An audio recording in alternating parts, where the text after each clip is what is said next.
impossible, whatever remains, however improbable, must be true. And it is not a question of a little occultism or a touch of mysticism, Mr. Denton. It is vampires with a host of damned souls of telepaths.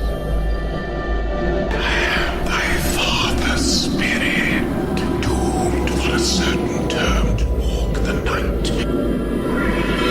Here, the old gods aren't dead. And what of the true god? He's dead. Can't complain.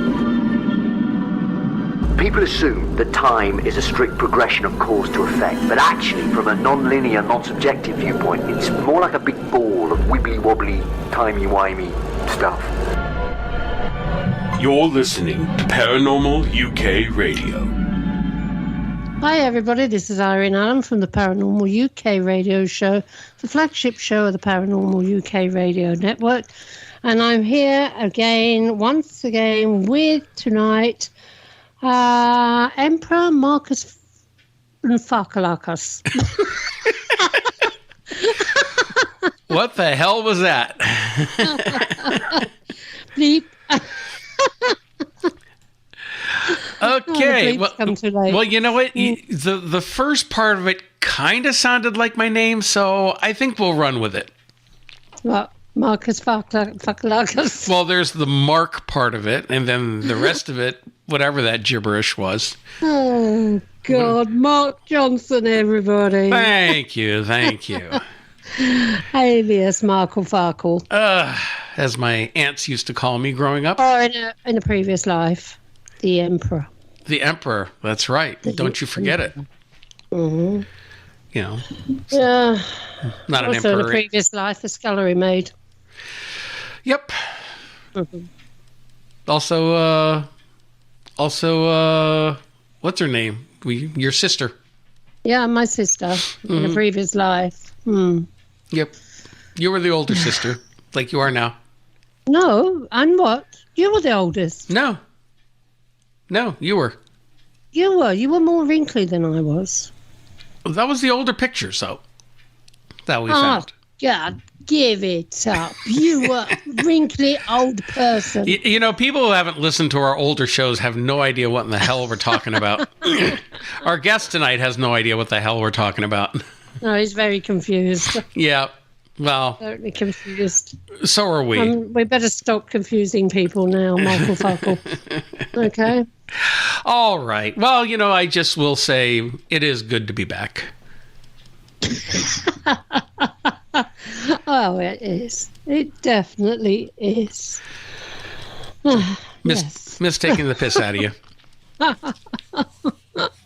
Yeah. You think so? I'm going to be joking. I will double it. Wait until you get to the UK. That's right, because I will be traveling there this summer. You are going to get buried. Yeah, for all of our UK friends and our fellow UK hosts, you know, I'm planning on coming out there in August. So it'll be my first time in the UK. So I can't wait to be shown around, see the sights, maybe do a little ghost hunting. We'll see what we can do. Yeah. Yeah, that's right. And for all the UK hosts over here, you're all welcome at my house that weekend to give me a break from him. I'll be sleeping out in the garden. You'll be sleeping in the greenhouse. with your invisible Bigfoots. Yeah. I'll put a tent out there for you. I don't mind. Oh, yeah, but it's still a tent out there with the invisible Bigfoots. Yeah, that's it. Everybody on the UK hosts, you are welcome to come down here in August for a weekend just to get him off my back. You stay at my house. No charge. With your 3 ghosts. Yep. With my 3 ghosts. Yep. Okay. Right, come on then. Let's get on and talk to our guests. Well, very excited to have this gentleman back on board the Paranormal UK radio show. Because speaking of Bigfoot, he has written a book called Nightmare in the Woods. about his family's own personal encounters with the Bigfoot right here in northern New Jersey. And we want to welcome tonight Andre Verge to the program. How are you tonight, Andre? I'm doing well, thank you. And also wanted to mention you are the owner of your own business, Tego Tea? Yes. Yeah, Native American tea. Which you were very kind enough to drop me off a couple of packets, and I finally got to try it because I had to go out and get a diffuser because I wasn't used to having loose tea. Oh, well, I'm hoping it helped you out, Mark.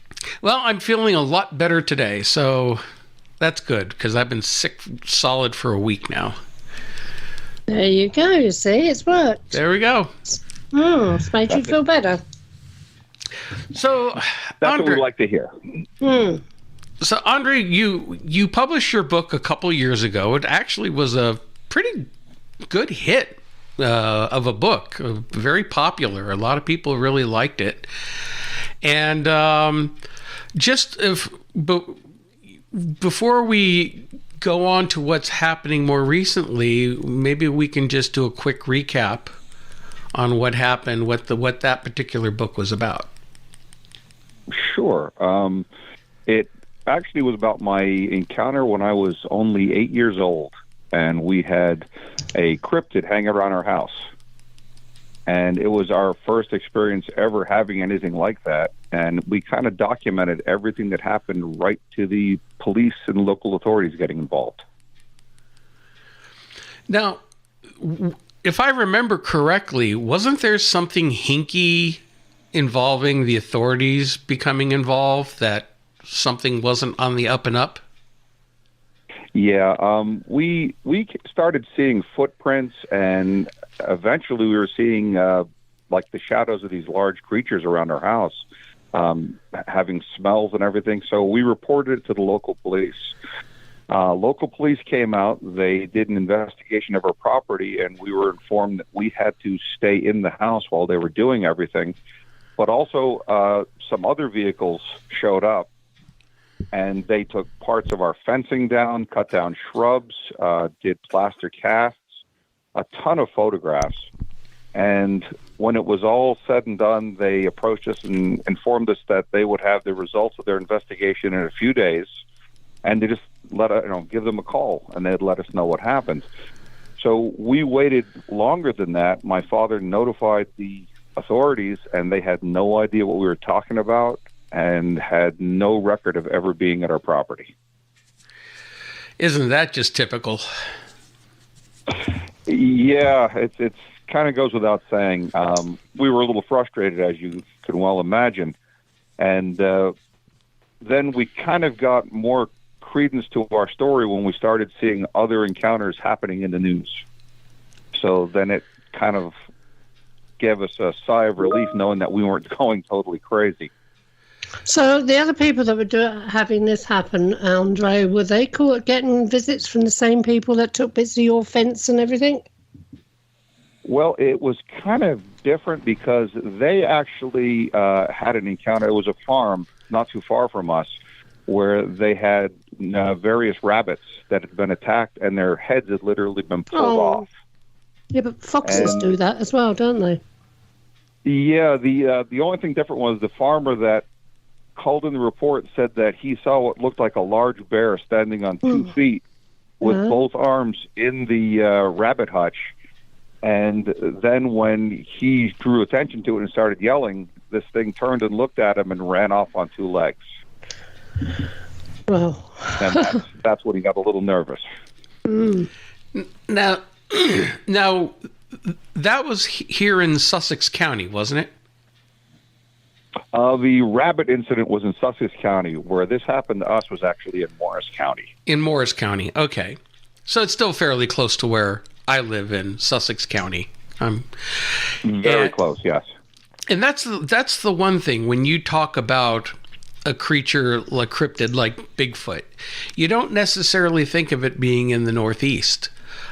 You think of it being either in the Pacific Northwest or the skunk ape in Florida or even down the fawk monster in Arkansas. but you don't really think of it being out here. And yet, I remember when I first moved out here in October of '99, I remember that there was newspaper reports back then about Bigfoot sightings, and they were calling him Big Red Eye. And supposedly showed up around every 20 years. Well, it's been 20 years, and I haven't heard anything yet, except from what you've been telling me. Well, it's strange, Mark, because when this first happened, we thought we were the only ones that had experienced anything like this in this part of the country. Because, we were pretty much secluded as far as what was going on around us. But later on, I learned from a good friend of mine, Brian Gosling. He's a retired police officer out of Whitehall, New York, that he had similar encounters as well. And then it was brought to my attention that the Northeast had more sightings than the Northwest, which really surprised me. Whitehall, New York was pretty much known as the Bigfoot capital of America for quite some time. Interesting. In some ways, it would make sense because our forests, compared to the Pacific Northwest, are so thick. And sometimes it's really difficult to go through them, to traverse through them, because the foliage is so thick. But yet it would be perfect hiding space for a creature wanting to remain mostly hidden. Now, we do have a lot of hikers around here, a lot of trails. The Appalachian Trail, several branches of it come through here. But people still have had experiences. There was a lot of sightings up near Wantage, which is literally just a couple miles from me, north of me. Those are the ones located in the paper. Now, the experience that you and your family had when you were 8. Now, it happened that one summer, but how long did you live in the house? We were there for 18 years. So you really only had the one experience or the one series of experiences that one summer? Well, see, that's the crazy part. Since that experience, I've actually had 5 more encounters. And I currently live in Northeast Pennsylvania. We've had encounters, like, for instance, I was with my family, and we were camping in Lancaster, Pennsylvania, and we had our pop-up picked up and slammed down twice while we were in it. What? When we exited the pop-up, because, the minute something like that happens, you don't know what's going on. You know if there's people around you. We exited the pop-up to find out we were really the only ones in the campground. And as soon as we opened the door, that horrendous sulfur smell hit us. And that's when it really shook me to the core, because it reminded me so much of what happened as a child. I know they smell because people have said that they smell, but you're the first person I've heard say it smells like sulfur. Yeah, I've often patterned it almost like between sulfur and a decaying animal corpse.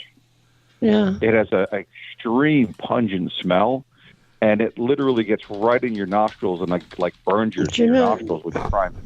Yeah, so when I used to be running Spirit Rescue International, many of my clients that were having problems in their home were reporting the same smell, but inside their homes.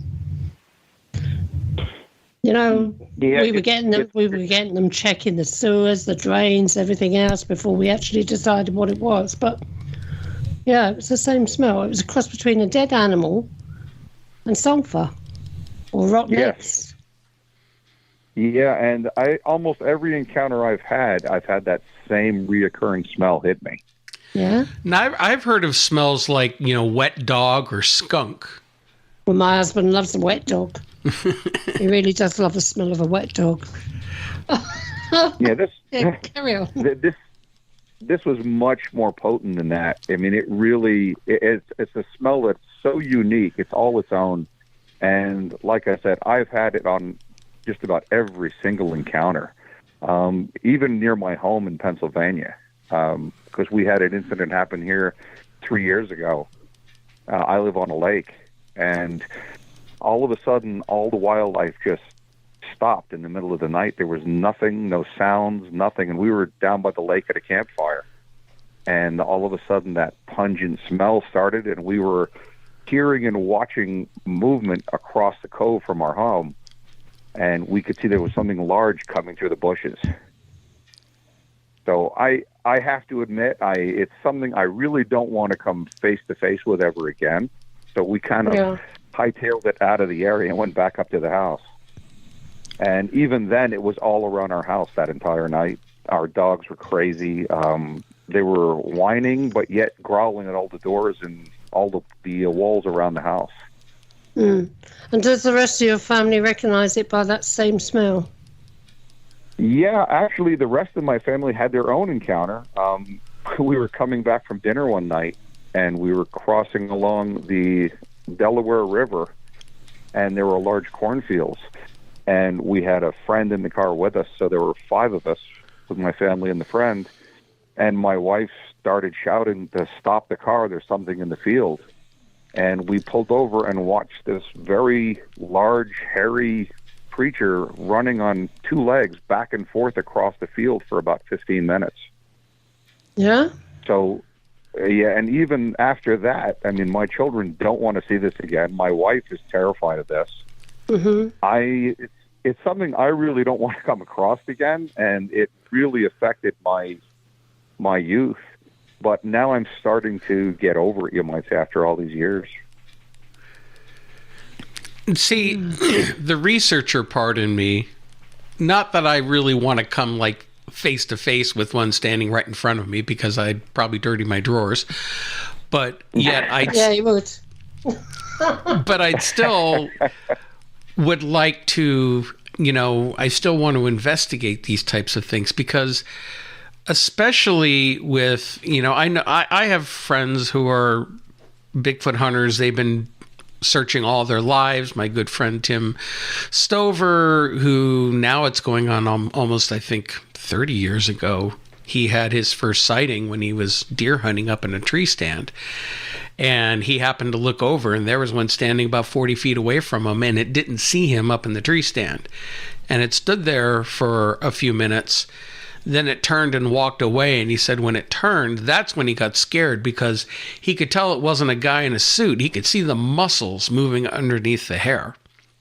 And so he's been searching ever since, but like a lot of Bigfoot researchers, they feel it's some kind of unclassified hominid, some flesh and blood creature. And while it may be flesh and blood, there's just so many stories surrounding it that border on the paranormal.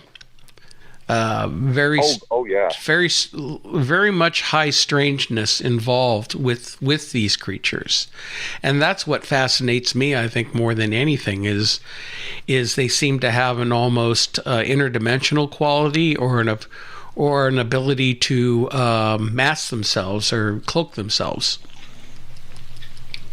Mark, it's funny you say that because last winter, my wife had let our dogs out, and there was about 4 inches of snow on the ground. And my wife came in and informed my 2 children and I that, we were really funny. We put Bigfoot prints out in the middle of the driveway. And we assured her we had no idea what she was talking about. We went outside, and in the middle of our driveway with no prints leading up to it were 2 perfect prints that were roughly 20 inches long. 20 inches? Wow. Yeah, that's some Bigfoot. They were massive. And we actually took a picture of it in the snow, and you could see the slight arch, the dirt underneath the footprint itself, and the compression into the snow. And we sat there, it's like we were trying to figure out how in the world this ended up in the middle of our driveway with no prints going up to it for at least 12 feet in any direction. And I've heard stories. I'm sorry, go ahead. I said it just looked as if something had shown up there and then left, and there was no prints leaving in any direction. A while back, we had interviewed this one researcher. His name's Mike Patterson. He's out of Ontario, Canada. He runs a YouTube channel, Sasquatch Ontario, where for several years he was researching on a private property where they were having a lot of this type of activity. In fact, developed a relationship with a family of these creatures, even communicating verbally. But they would do things that is exactly like what you would describe, like footprints would appear out of nowhere, or somebody would be touched, and nothing is there. Or you hear something like in your ear. I was talking about this the other night. We had interviewed Ash Naderhoff from the Discovery Channel program Alaskan Killer Bigfoot. Great show, terrible title. But he had an experience on the show where he went up into a tree stand by himself, and he was up there for a while, and he kept hearing things moving around him. He was getting scared. He climbed down out of the tree stand, and all of a sudden something whispered in his ear. Totally freaked him out. Well, I was able to go through to the show and get the audio, and I was able to find there was something there, and something whispered in his ear. But yet there was nothing there. And it's like, again, there's this paranormal aspect to a lot of Bigfoot encounters where is it, a living, breathing creature? Is it an elemental type of spirit that comes in and out of our reality? I saw a real interesting video yesterday. Somebody had posted on Facebook, and again, you have to take everything with a grain of salt. Could it be CGI? Somebody who was walking through the woods, and a camera panned up, and there is what looks like a Bigfoot peeking from around a tree, just staring at this guy. You could see the whole upper torso and the head. And the person filming shot it dead on for about 10 or 15 seconds, and then he started walking wider around it to try to get a better shot. Well, this thing disappeared behind the tree, but here's the problem. The tree was only about 6 inches wide. Yeah. And this thing disappeared behind it, and there's no way it could hide behind it, and yet it did. And then it was gone, invisible. So, yeah, I'll be honest with you, these things actually bother me quite a bit. I've had numerous encounters, numerous sightings. It's affected my family. I wrote the book literally to get the memory out of my mind. And the book just blossomed. But I've been asked to do, for instance, expeditions. I've been asked to do expeditions because people seem to believe that these things hover around me, and they've informed me that because of my Native American heritage, it might have something to do with it. I know they're very prevalent in our culture. Almost every native culture in the world has some form of large cryptid creature, and they're usually the people of the forest. I don't know if these things are dangerous. I would assume if they are partially human or whatever they are, they're able to think, reason. I believe them to be omnivorous, where they'll eat meat or plants or whatever they can pretty much get. So does it make them dangerous? I don't know, but I would not want to take a chance and run into one on a bad day. It's like anything, though. If it feels threatened, it becomes dangerous. I've been very much so. I've been a Bigfoot. I don't know. I don't want to say fanatic. I've been interested in Bigfoot, Sasquatch since I was a kid. Since we took a drive up through Oregon, and we stopped at some store somewhere, and they had these couple of books written by researcher John Green, who was one of the more famous early Pacific Northwest Bigfoot researchers, and he had all these different stories in there, and it just fascinated the hell out of me. And I've been following it and all the documentaries and all the other researchers and everybody who's gone out looking for this thing. And 90% of the time, it's benign. most people will have a sighting, and the thing, if it sees them, turns and runs away. Some people will feel like they're being followed. Some people will have stones thrown at them. Sometimes they'll show a display of territorial display to try to scare you off. But I've very, very rarely heard of an authentic encounter of somebody being hurt or killed by one. Teddy Roosevelt recorded in one of his memoirs a story about a trapper who was supposedly killed by one, but going all the way back in the turn of the century, you'll have to take it with a grain of salt, because most people don't have those types of negative encounters.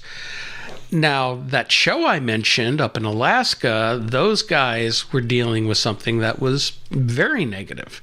I'm not convinced it was just a Bigfoot.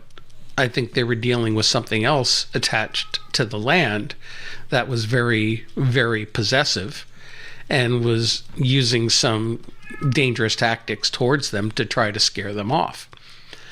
But again, yeah, most people just, whatever it is, it hides from them. You maybe get a glimpse of them. You'll see footprints, smell the smells.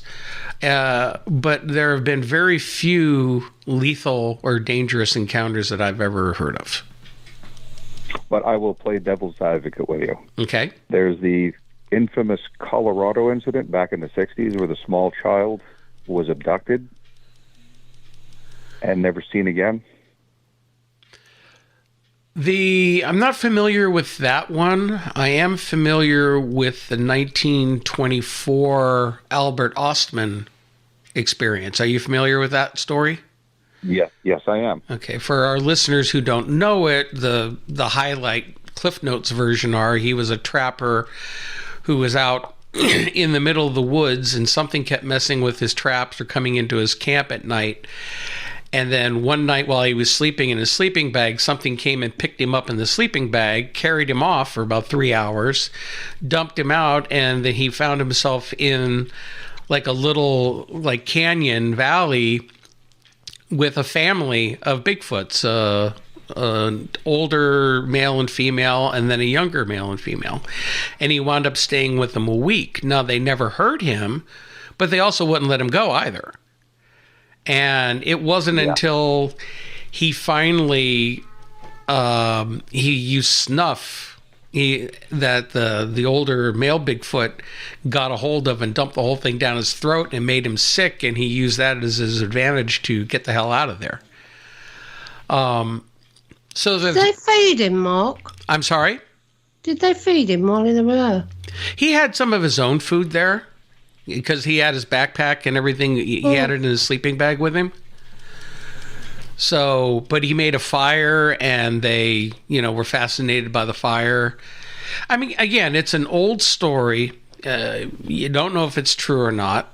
But, also that same year in 1924, and this was up in Oregon, there were the miners who were out, and they saw a Bigfoot out in the forest, and they shot it and killed it and fell off a cliff into what's now known as Ape Canyon. Well, that night in their cabin, they were attacked by several Bigfoot trying all night long to break into the cabin.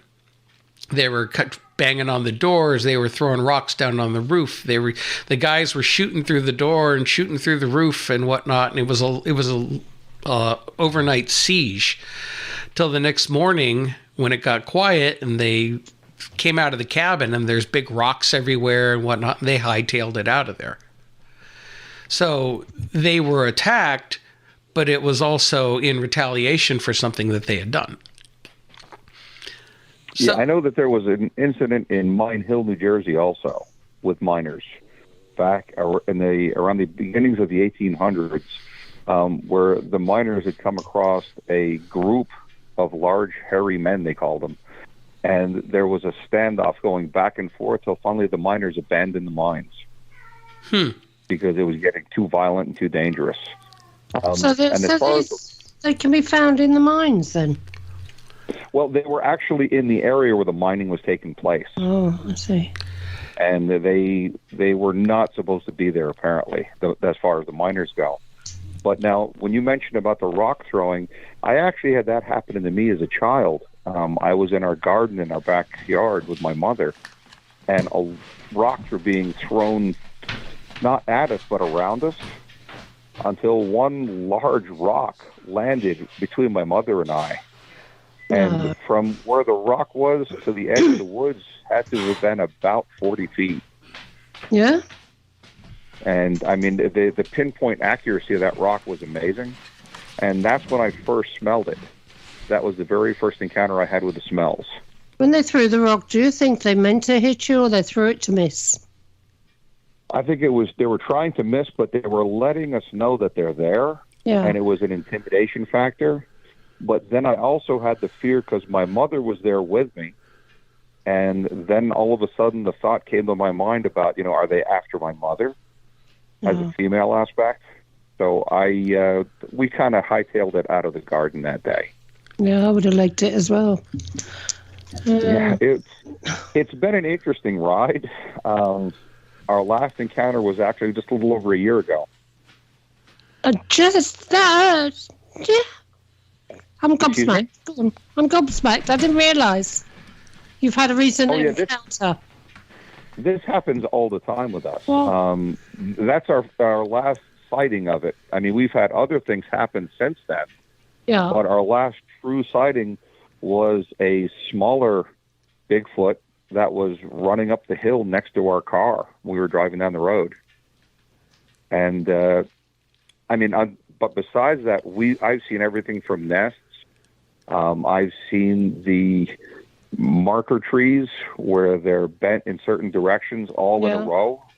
And that's to pretty much let humans know this is your side, this is our side, don't cross the line. So do you think that the ones you've been seeing over all these years and the one recently, do you think they're from the same family and they've followed you when you moved? I think in my opinion, I think there are thousands of these creatures. I think they're migratory. Because the majority of the sightings we've seen or been involved with all kind of circle around power lines, gas lines, where there are natural highways in the woods. Because it's a great game trail for hunting on, and it's an easy way to travel. Is there any particular time of the year that you've been seeing them, or any particular month? Actually, we see a lot of them in the spring and in the fall. That's what leads me to believe that they migrate.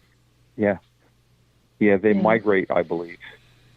But, especially during the summer months around my home, that's where we smell a lot of it. We have a lot of encounters here. And now that I'm familiar with what to look for, I see the signs everywhere. Just the average person doesn't see them. Yeah. Interesting. And again, where I'm really fascinated, excuse me, is the fact that this is all like right in my backyard. And I've lived here over 20 years. And while I heard the original stories of Big Red Eye, I hadn't heard of any credible sightings in a long time. And until I talked to you, and I'm sure there are other people out there who live around this area who have had sightings, but you just don't hear about them. Mark, have you ever been into that forest behind your house? No. It's nature preserve. You go 50 feet beyond my property line, and it's posted it's part of the nature reserve. I've never walked back there. There's a lot of wildlife back there. We get a lot of bears. And unless I'm armed or have bear spray or something, I'm nervous to go back there by myself. But I've always looked for signs around the house, because we do get so much wildlife coming through. I live on top of a mountain. And I've never smelled anything, heard anything, seen anything strange. It's been relatively quiet where I live. But yet that's also just like a couple of miles away from where people have had sightings. Yeah, I have to admit, Mark, when I went to your home the other day, driving up the road, man, my spidey senses were tingling on the way up the road because I had that strange feeling that there was something around. And I usually am right on when that happens. Which way did you... You saw something out there the other night, Mark. Oh, no. I didn't see. I heard. And this was strange. And it's Bigfoot hunter up your hill there. It's funny because I've lived in this house for several years now and never really had anything happen. And I've had a couple things happen in the last month. Maybe because of my situation. Maybe I'm more in tune. But last week I went to walk the dog before going to bed, and I let her out the front door, and she usually goes out in the front yard to do her business. Well, while she's out there, all of a sudden, I'm hearing loud footsteps stomping through the leaves, almost right in my front yard. I mean, coming up my private drive, I share the top of the hill with my neighbor, and right across the drive is his property. And it almost sounded like it was coming from there, but then almost closer, and it was loud. And what struck me is it sounded like 2 feet. It did not sound like a bear or deer or anything shuffling around. It was stomp, stomp, stomp, stomp. And my neighbor's lights were out. They usually, when they come to walk their dogs, they open the front door, they turn the lights on, they leave the door open, they walk the dogs out till they go to the bathroom, and they go back in. And that's one of the very first times I got creeped out. And I called my dog to come in because I didn't know if it was a bear or something, which at this time of year they're hibernating. But I couldn't see a thing. Could not see a thing. My front floodlights were on. Saw nothing, and yet it sounded like it was like 20, 30 yards away from me. So go figure. Yeah, I've always equated that to almost like the movie Jaws. You're in the dark. There is something out there with you. You don't know if it's going to harm you or not, and you could hear it, and you just don't know where it is. The fear is palpable. That's one reason why the movie Star Wars, they used a Bigfoot for Chewbacca, because it was a scary entity and we didn't know how to absorb that. And I believe Lucas even mentioned that in one of his interviews. So these are, I'm not going to say that they scare me to the core, but they intimidate me a little bit.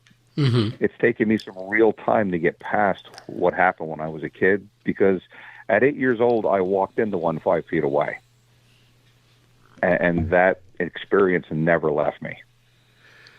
What happened when you walked into it? Was it just standing there in front of you? Did you see it? Did it see you, I should say? Well, what happened is that, it was a time when the incident was taking place around my home. My whole family was involved.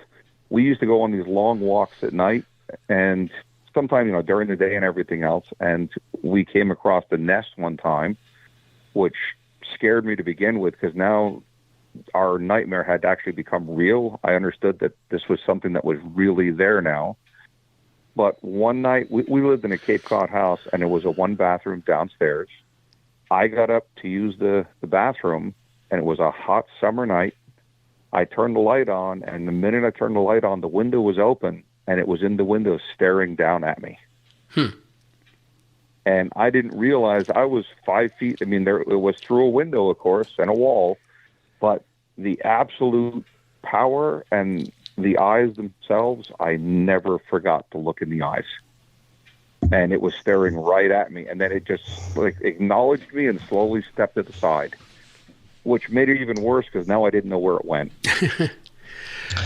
So, Andre, Do you think if you leave these things alone, they'll leave you alone? Then they're not absolutely killing evil sort of thing. Do I think they're evil? No. No, I don't believe they're evil. So if you were to leave, or if people were to leave them in their own little world, they'd leave you behind, leave you alone as well, yeah? No. No? I tried leaving. So you think it's maybe that it could be that they're curious about us? Curious about you? I think they're curious. I don't know what their mental capacity is. I think they're on a very high level. Yeah. Because let's face it. I mean, they've never really been discovered where they could be documented up to this point. Yeah. They are the world's hide and seek champions. They really are. I wish they'd play better around me because I really never wanted to see them. But unfortunately, they're in my life now. And even though when I wrote that book, it was to get this memory out of my mind so I'd never have to think about it again, I think about it more now than I ever have. I've been asked to do shows and everything else. And maybe it's a good thing because now I'm getting over it more. It's taken a long time. Like you said, when you came up to Mark's the other day, your spidey sense went off as you were driving up the road. Yes, they went through the roof, and it was funny because even my wife looked at me and she said, or asked me if I was all right. And I said, there's something around here. And she said, is it what I'm thinking it is? And I said, yeah, there's something around here right now. Huh. And you know, Mark won't go outside his front door after dark now. No, that doesn't bother me. It never bothers me. It was just puts the dog out first. That's what he'll do. It was just that one night, and just because I was hearing the footsteps and couldn't see anything, and I was more worried about my dog because she was like 30, 40 feet out the door, closer to where whatever this was. So I was more worried about her than anything, especially if it was a bear. But these things don't scare me. Of course, I've never really had an encounter. And I personally think they're very intelligent. And like everything else in this world, it's not that they're good or evil. They just are. And if you look at human beings, you have your good people, you have your bad people. It doesn't automatically mean you see one that's going to be friendly. It could be territorial, it could be aggressive, or it could just avoid you completely, walk off, or maybe it'll show curiosity. I know people who have done gifting where they've left like food or something out for these things. And sometimes they'll come back, the food's gone, but maybe there's a rock or something in its place. There's like an exchange that has happened. Even people who get really close to these creatures, it still remains elusive. It's not like it walks right out in front of you and you can commune with it or something. It always stays hidden, always has that ethereal quality to it. And maybe that's the thing of what you're feeling. See, here, another thing about this area of North Jersey is I know that there are several what I call hot spots of high strangeness. And I know because I've lived in a couple of them. And in these spots, normally it's a type of paranormal activity. Nothing that I would relate to Bigfoot per se. But there's something on the land, there's that energy there, and you can feel it. So when you're driving up through the road coming up into my community, I'm wondering, are you feeling something more elemental? Are you feeling a Bigfoot? Is the Bigfoot an elemental, and that's why they're able to stay hidden so well? I honestly don't know. There's just so many unanswered questions that, again, fascinate me, which is why I want to research it. Well, Mark, anytime you'd like to go out for a ride, you let me know. Okay. I'll be more than happy to take you out. I believe it'll change your life. Well, good. I could stand with my life being changed in different ways right now. And you said it's big and so much. You said that it's active in springtime, and that's just around the corner. Yes. Yeah. Where I am right now, we're close to a thing called the Tox Island Dam Project that was abandoned, and they were going to flood a valley, and they've turned that valley into a giant park system now. It's a national park, and the amount of sightings that take place within that area is absolutely over the top. Well, I'd be very curious, because with the type of equipment that I have, everything from infrared to thermal imaging, and there's this one really good show. It's on, I believe it's on Travel Channel, but Discovery Plus has it. It's called Expedition Bigfoot. I don't know if you've ever seen it. Yes. Yes, I have. Where they have the 3 investigators out there, the one survivalist guy, the anthropologist, and the Bigfoot guy. And they ended this last season with the survivalist guy with a spotting scope looking at a ridge about a mile away, and he sees something that's crouched down, and all of a sudden it stands up and walks off into the woods on 2 legs. And they've also caught things on thermal imaging too, giving off heat signatures. And yet there are also stories of people where they're having activity happening all around them and nothing shows up on IR or thermal. So they do have that ability to completely mask themselves. Yeah, we actually had a game cam, and my children used to love putting things out to see what they'd catch on the game cam. So they'd put anything from vegetables to meat, anything out there to see if they can attract a bear or a raccoon or a fox, let's say. We put everything out, and it's on our small little road next to our property.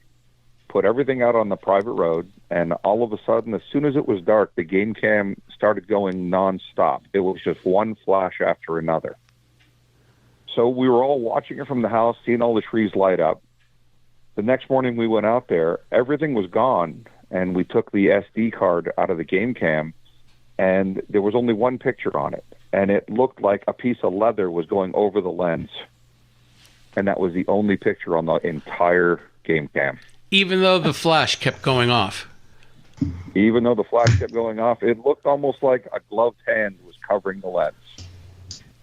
Or like a leathery, ape-like hand. Exactly, a leathery palm. And we all sat there staring at those pictures. In truth, there was the picture of my daughter putting the food out. Mm-hmm. And then the picture of us collecting it the next day. Yep. And then the only other picture was that leathery hand over the cam. That's weird. See, I put a game cam out in my backyard facing the woods for like a week, and I got nothing. Nothing at all came through. Not even regular animals came through. So, interesting. I've also heard stories that these things seem to be able to detect game cameras, whether they're picking up on the electromagnetic. This one obviously did. Put his hand across the lens. Well, I mean, that's the scary part, because you don't know how intelligent these things are, and if they can reason and think and have a higher intelligence along with their size, it almost is reminiscent of a chimpanzee. Even though they're small in frame, a chimpanzee can do a world of hurt on you.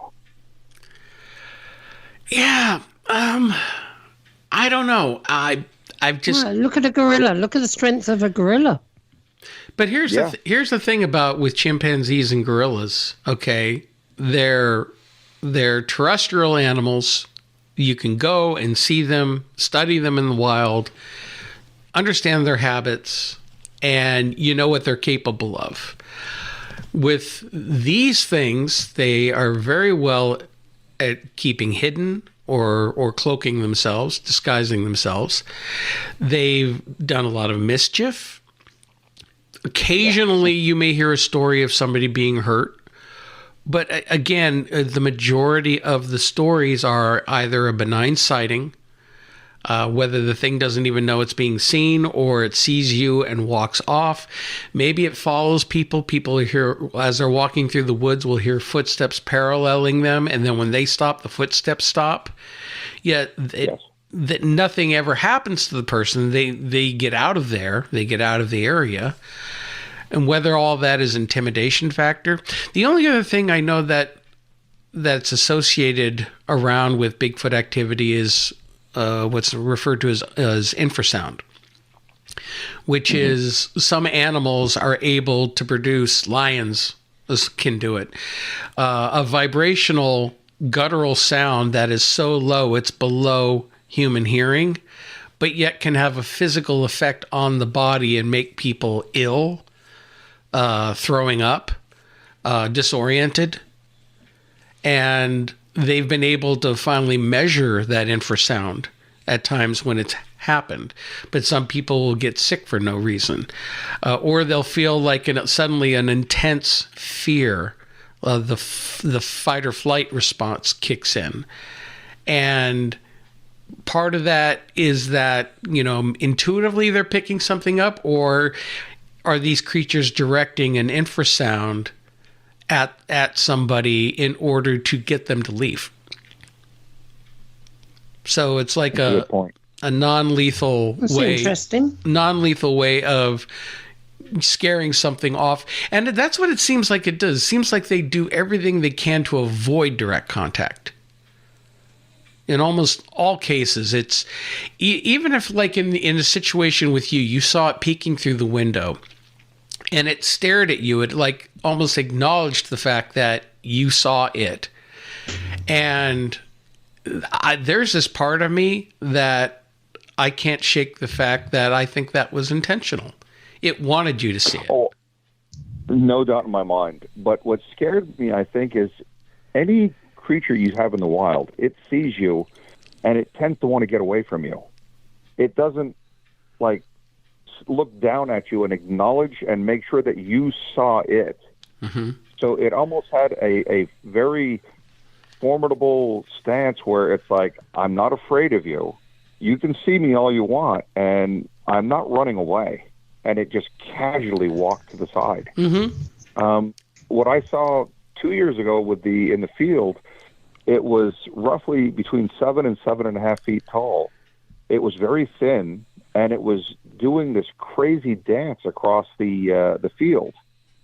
It very much reminded me of an orangutan flailing its arms around. And then I was approached after I explained what I'd seen, and I was told that could have been a mating dance because it was in springtime, and it was trying to attract a mate. Andre, that scared me even more. Yeah, Andre, do you get all the whooping or whatever they call it, the noise they make around you? The whoops. Yeah. Oh yeah, we have that. We have wood knocks around my home. We actually had one individual. He was a Bigfoot researcher that lived close to me, and he informed me that after we moved in, that's the most sightings he'd ever seen up here. So they're obviously attracted to you. Yeah, I really don't want to be attracted to them, especially during the mating season.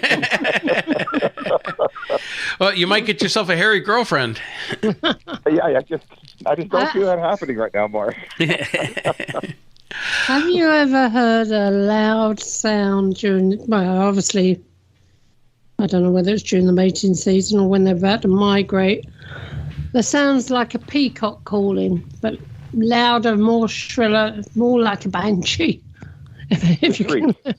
Yeah. Yeah. Yes, I have heard the shriek. Could I get that out here? Yeah, I've heard the shriek. I've heard the low guttural groan, and then the periodic whoops. I hear those every so often. We have heard wood knocking up here. The smells, of course, and then the sightings themselves are what really concern me because it adds credence because it's like, okay, it wasn't a rock falling, it wasn't a rabbit being injured. There's something more to it because now there's a tangible object with the sound. Okay, so you're seeing them. Is your wife seeing them and your children actually seeing them visibly like you? Oh, yes. Yeah. So you are not seeing them psychically then, you're seeing them visibly through your eyes? Well, no, definitely seeing them physically. And it's of all things, I've always been a skeptic. Yeah. Okay, I've always been a non-believer. I need to see proof in a lot of things. Everything from ghosts to UFOs to even Bigfoot. I always wanted to see proof. And unfortunately, I've been given proof in almost every single aspect. And now I'm no longer as much of a skeptic. So now we've kind of just released the thought that we're actually in control, because no one's really in control in this world. Oh no. You're just passing through. So we've given up control, we've relinquished that, and now we just take in what we see and realize that, okay, these things actually happen. This isn't a dream. It's not a subconscious effect. These things happen around us, but the majority of the people refuse to acknowledge it, and they cast it off as if it does not happen. And that's why they don't believe in these things. They choose not to. I've heard... You take it as it comes then now. Yeah, I've heard... Yeah, now... Go ahead. I said now we just, whenever something comes in, we all kind of acknowledge it. It's like, did you see that? And we confirm it with each other, so we're not going mad. And we accept it at this point. Mm-hmm. And see, this is where I'm going to drive you crazy, because my innate curiosity always gets the better of me, and this is part of what I like to do. So whether it's ghosts, UFOs, or now Bigfoot, I'm looking for some answers, or at least some, more insight into this type of activity. So I definitely want to research it and look into it more. So yeah, I'll take that drive with you. And if we have some hotspot areas I can look at, I'll do that. Now, does that mean I'm going to go walking through the woods by myself in the middle of the night? Hell no. But there are certain things I could do to look into it. But yeah, there's just, as Irene mentioned, she's heard those whoops in her area, and there's something that's in Welsh, it's called the Tremor. Tremor, yeah. Yeah, which is the Welsh Bigfoot. And right where I hear mainly the screeches. Mm-hmm. Mm. Yeah, and it is terrifying. Well, listen, I want to know, when do you hear the screeches? Do you hear the screeches in the mating season or the migrating season? All the time. Well, I hear it mainly in the autumn. In the autumn, yeah, I hear it all the time. I think it's different forms of expression. Mm. And I mean, I see the signs everywhere now, and I can pick them out of the forest where other people don't even notice them. Okay, all trees all bent down in the same direction. Trees that are crisscrossed that shouldn't be. Mm-hmm. Because, I can see, two trees fall. One, they cross over each other. But when you see a pyramid made out of logs that's 20 feet in the air, there's an issue. Yep. There's something more to that than just, it by happenstance, it fell that way. Yeah, people have come across the structures. I know some of these research shows, they found some very interesting looking structures, or like tree breaks that are like 20 feet up in the air, and something snapped a big thick tree. There's no way it could have snapped on its own. Nothing hit it, and yet it's been snapped, and it's way higher than any person can reach. So I was even made aware of that. They found a dead bear that was roughly 20 feet up in a tree, and it looked like it had been killed and stuffed in the branches. Huh. So I have never in my life, and I hunt, I fish. I'm very avid in the woods, but even now when I go into the woods, I carry 2 sidearms with me anywhere I go. Mm-hmm. Nope, I don't blame you there. The night that we go for our ride, we will be covered, you might say. Okay, that's fine. I'm well going to versed. take him to the woods here, and he won't be covered there. I tell you, it's against the law over here to have guns. You're right. Yeah, I'll give him a stick. Oh yeah, that'll be good. Mm.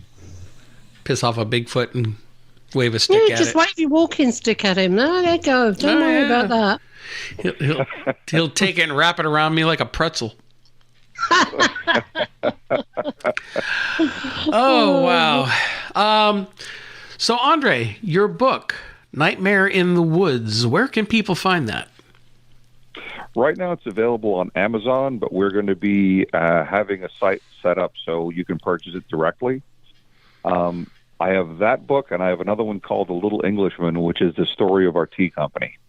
Okay. And that's a really fascinating read because, as we talked earlier, the tea company, Tego Tea, they're actually medicinal Native American teas, and one of our teas actually has been seeing massive improvements with type 2 diabetes.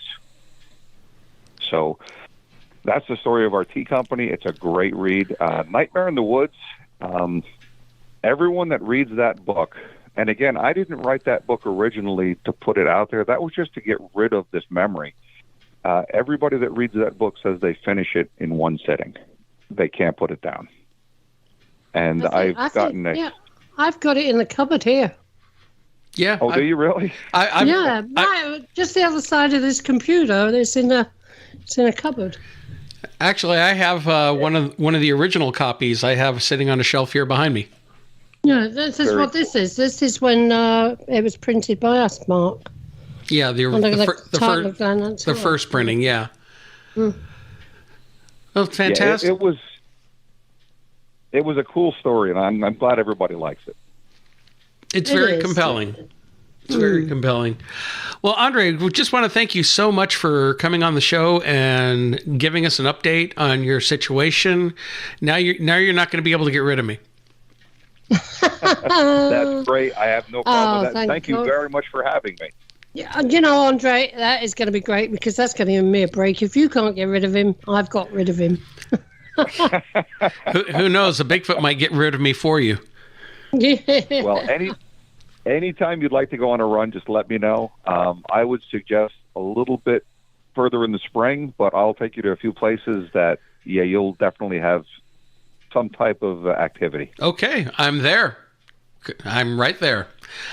Thank you very much, and I want to thank everybody for listening to another edition of the Paranormal UK radio show, the flagship show here on the Paranormal UK radio network. And Irene, where can people find us?